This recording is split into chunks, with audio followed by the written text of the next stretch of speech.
is our friend Kyle Draper. He's on the Folsom Lake Honda hotline. Folsom Lake Honda, your one-stop Honda shop. Kyle, as always, we appreciate your time, my man. Let's first ask you about Keegan. What'd you think of his first start last night? No, it was about what I expected. I mean, I've said it, and you guys have seen it. This dude is, performed at a high level at every level he's played at, whether it's, high school, prep school, college, summer league, preseason. He does what he does. I'm sure he would like to have hit a couple of more shots because he had a couple of good looks late in that game that I thought was money in the bank, and he just missed those. But, he is what I expected him to be, man. Stoic, cerebral, understands the game, understands spacing, very confident in himself, a quiet confidence. And, no, I thought it was great last night. Isn't it odd that we can all expect a certain level of performance from Keegan Murray when he's 4 games into his pro career? Like, that ain't the norm. Exactly. You're right about that. And the thing about it is, the way he's playing, I mean, a bad night for him might be like 12 points, 14, but I don't see many bad nights coming for him. You know what I mean? I mean, this guy, and I'll say this rookie class in the NBA has looked fantastic so far early on. But you could tell this is a guy that's an older rookie, I would think, a guy that understands his game and is confident in his game. And we've seen it out there these first few games for him. Kyle Draper with us here at Drapes with Cattles and Ramie on Sactown Sports. What'd you make of Coach Brown going with a 12-man rotation last night, Kyle? Ooh, I was a little surprised. Yeah. Coach obviously knows better than me. When he went with Chima Maneki there early, in that first half, I was like, wow, he's going deep. But, obviously he's searching for something. I'm not going to, criticize him too much for that because he has his reasons. I'm still not sure what they are. He said, he was searching and playing different lineups, that kind of thing. But that shows you where the Sacramento Kings are at, though, right, guys?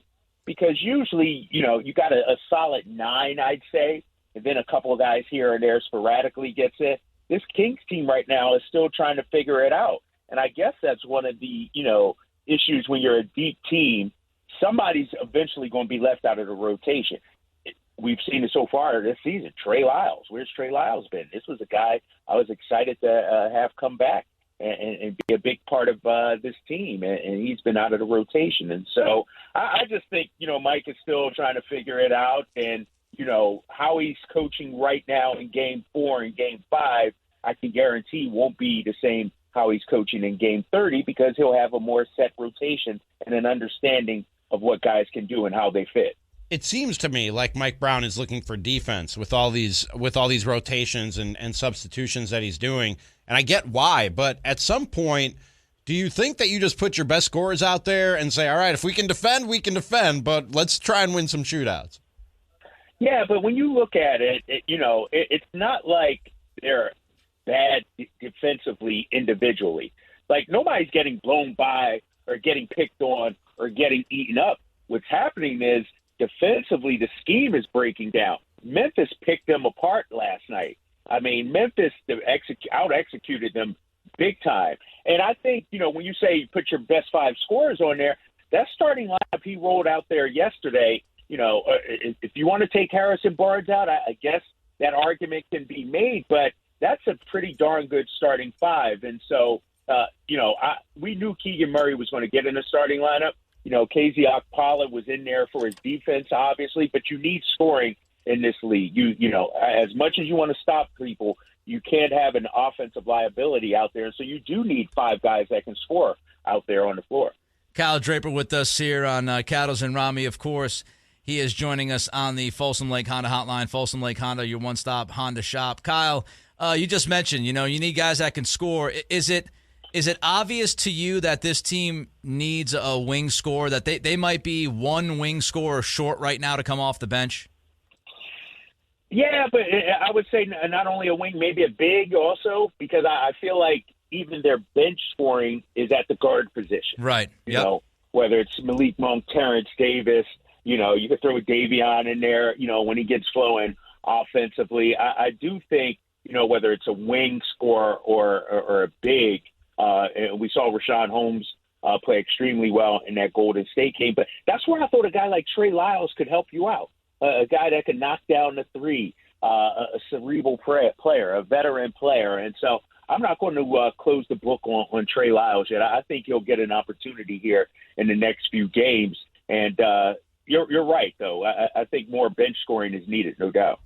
Speaking of the bigs, Sabonis hasn't gotten it going yet. Haven't seen him put together 4 good quarters. What do you think it is that's holding him back through 4 games? I think he's pressing a little bit. I think when you watch this Kings offense, at times they're moving so fast. It's like chickens with their head cut off, because they want to play so fast. Yep. That's the mantra. Ball movement, player movement. And it takes time to develop that. And give Memphis credit. Did you see how hard they were doubling Sabonis last night? I mean, every time he caught it, in the post or near the block, they ran a hard double, and it's going to be imperative for him to get rid of the ball, I think, a little quicker. I think at times he, has forced some things in that double team when that double team comes or in traffic. I thought he looked good to start. Then he got in foul trouble. But he nearly had a triple-double, too. Let's not forget that. The guy nearly, I think, 1 assist shy of a triple-double last night. And so I just think this offense is different than anything he's ever played in, and I just think it's going to take time. Kyle Draper with us. Kyle, I loved watching Davion last year. I'm a fan of Davion Mitchell. What do you think's going on with him right now? He just hasn't had the opportunity. I mean, his best games, let's be honest, were when DeAaron Fox was out. And we sort of turned the team over to him. Good point. Fox is playing at such a high level right now. And when Fox goes to the bench, obviously the offense dips down. And so I just don't think Davion's getting the kind of minutes that he did last year. And we just talked about it. That guard rotation is really, really deep. And so at times you don't necessarily need a true point guard out there, You can roll a Malik Monk and a Terrence Davis out there. And when Fox is playing 35, 36 minutes, we haven't seen much of Fox and Davion together like we did last year. Kyle, the schedule makers did the Kings no favors with these first 10 games they have on their schedule. If it goes as rough as it might go with that type of schedule to open the season, do you think this team has the wherewithal to keep their heads up and not let that affect them moving down the road beyond those first 10 games? Yeah, I think so. Because I've been in the practices. I've heard the coaching staff. I've listened to some of the players. They understand what it is when you look at that schedule. Think about it. At best, we thought they would be 1-3 right now, right? Like Sure. When you look at if you're just looking at the schedule, all right, they win this one, they lose this one. And so they lost the 3 teams, 3 out of the 4, that could be in the NBA Finals. I wouldn't be surprised if the Clippers got there, Warriors or Memphis made it to the NBA Finals. And so I don't think they're going to be hanging their head. Sure, they want to win. We understand that. But the schedule will balance out at some point, right? And as we get through the season, and you guys have heard it, we've seen New Orleans last year, Boston last year. I mean, hey, Nick, last year they were ready to fire Ime Udoka a month or 2 into the season. Yep. Fans were calling for his head, then they got it turned around. And so I just think it's going to take some time, man.